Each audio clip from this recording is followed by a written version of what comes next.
sa Risha. Yun. Yung unang natulungan ni Karan.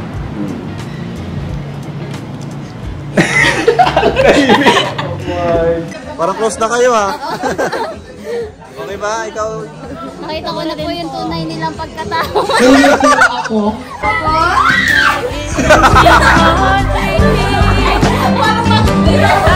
Wala na pong pang-paaral. Kaya yun na lang po ang pinag-aabalan ko sa ngayon.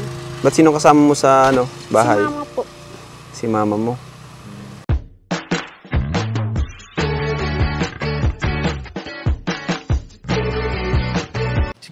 Si Kuya Jens, reactor natin yan.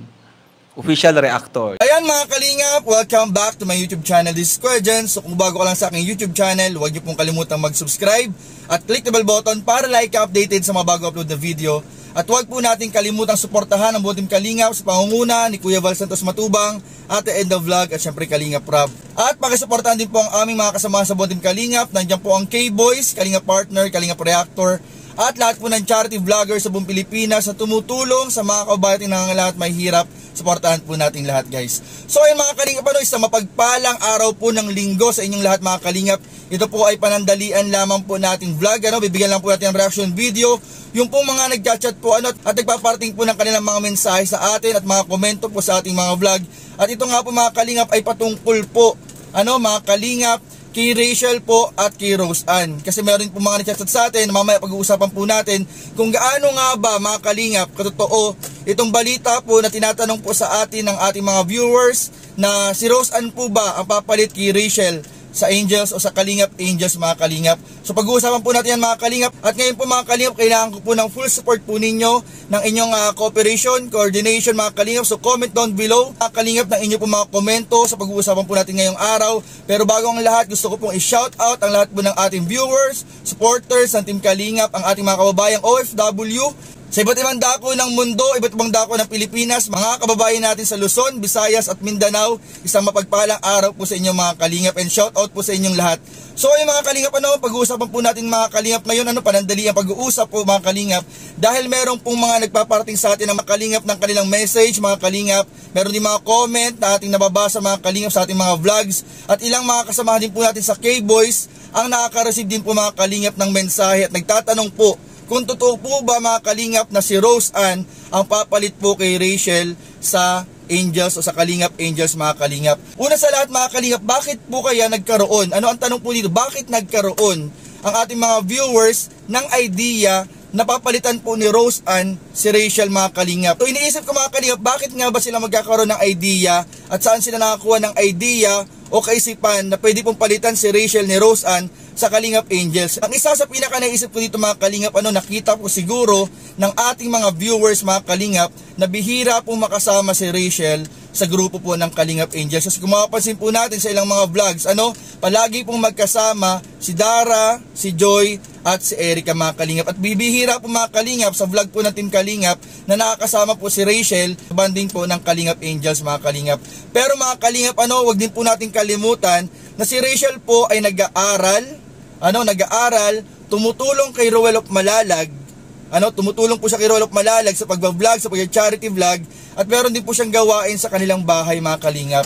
At ayun mga Kalingap, meron rin po siya mga Kalingap personal YouTube channel na kanya pong inaalagaan at ginagawa po ng mga vlog. Kaya po siguro busy po talaga, may mga pagkakataon na busy po si Rachel mga Kalingap na hindi po nakakasama dun sa tatlo nating Kalingap Angels. Pero mga Kalingap, tandaan din po natin mga Kalingap na may mga pagkakataon din po na nakakasama si Rachel Morales sa tatlong Kalingap Angels natin. Maganda naman po yung kanilang samahan, yung bonding po nila, yung closeness po nila ay makikita rin po natin mga Kalingap sa kanilang pag-uusap-usap at sa kanilang mga katuwaan mga Kalingap.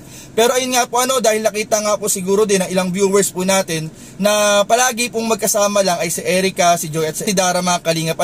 At ayun nga po, yung bago pong na-scout ni Kalingap Rob na si Rose Ann, sobrang dami pong nabilib, sobrang daming humanga, at sobrang daming nagsasabi na deserving pong matulungan talaga itong si Rose Ann po mga Kalingap. Kasi nakita naman po natin yung bata na nakagraduate na po siya ng grade 12. Kung napanood po ninyo yung reaction video natin kahapon at yung vlog po ni Kalingap Rob, nakagraduate po ng grade 12 itong si Rose Ann, pero dahil sa kakulangan sa pinansyal, sa problema sa kanilang pamilya, ay hindi na po kaya ng kanyang magulang na patuloyin pa po siya ng college. Kaya po marami po nagko-comment na sobrang deserving po matulungan ito ni Rose Ann, mga kalingap.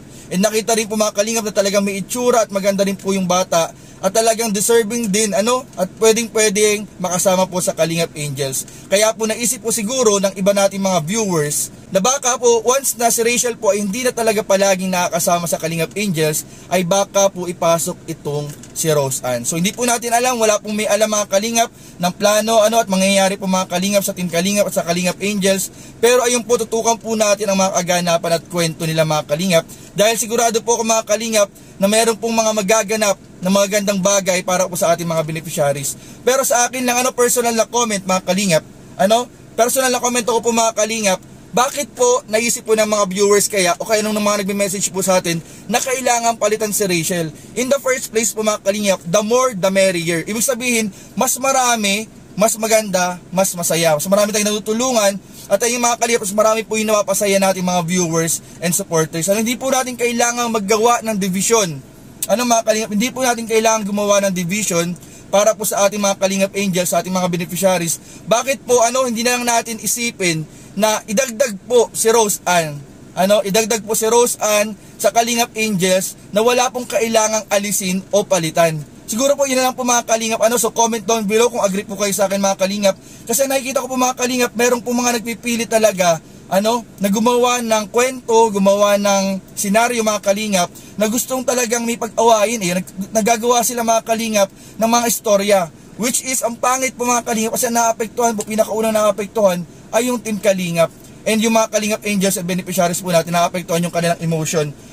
So why not mga kalingap, instead po, instead na palitan, alisin sa Kalingap Angels, bakit wag na lang po nating i-comment, o kaya i-message po ang mga kasamahan natin sa K-Boys, at ako rin po, i-message po ako na si Rose Ann po ay idagdag po sa Kalingap Angels. Mas maganda pa po yun, mas marami po tayong matutulungan at mas marami pong mga kababayan, viewers and supporters natin ang matutuwa pag nakita po na yung community po ng Kalingap Angels ay lumalaki at dumarami. At mas marami pong supporters ang susuporta sa lahat po ng ating beneficiaries at Kalingap Angels na hindi po magdudulot mga kalingap ng division o paligsahan sa ating mga supporters and viewers. So yun lamang po mga kalingap, and sana po suportahan po natin, wag natin kalimutan suportahan palagi ang Team Kalingap, Kuya Val, Ate Edna, Kalingap Rap, at syempre ang ating mga tinutulungang beneficiaries. Patuloy po natin suportahan, tulungan po natin mga kalingap, and don't forget to like, comment, share, and subscribe to this video. Maraming po salamat. God bless. Bye-bye.